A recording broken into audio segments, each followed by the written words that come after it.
Anybody else just not feeling it today? Sounds like somebody's got a case of the Mondays. Yeah, I'd say that's a pretty fair assessment. Let's get into the football action, shall we? The Ravens ran all over Miami yesterday as Baltimore handed the Dolphins their first road loss of the season.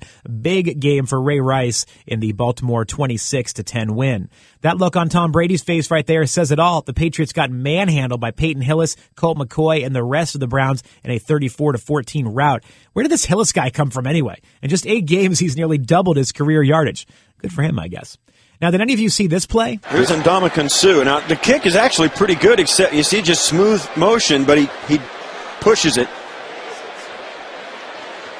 Yeah, his plant foot was wrong. His plant foot was a little bit too far ahead of the football. Really? Ndamukong Suh was the Lions' only option for this kick? Well, that miss gave the Jets a chance to force overtime where they eventually grabbed the win. Then there was the battle between Peyton Manning and Michael Vick. Now, this was sure to be a good matchup, but this play right here stole the show. Defensive coordinator has been with this franchise for 12 years. As Manning has Oh, we have got to see that hit again. well, flag call. Here it is. Nobody launches.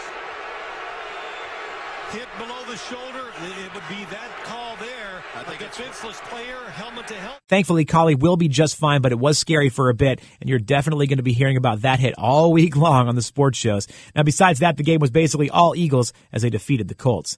Let's take a look at NASCAR. Denny Hamlin is back at the top of the chase after a win at Texas Motor Speedway. He currently leads Jimmy Johnson by 33 points with 2 races left. And college football has led me to a question. How can a team dominate every opponent they face and still move down in the rankings?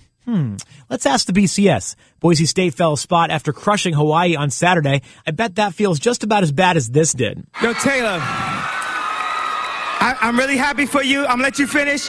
But Beyonce had one of the best videos of all time. One of the best videos of all time.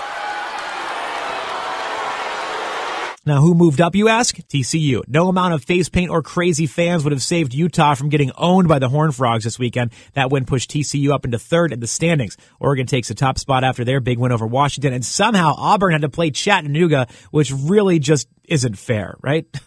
Well, that's it from me this week. Have a good one, and I'll catch you next Monday.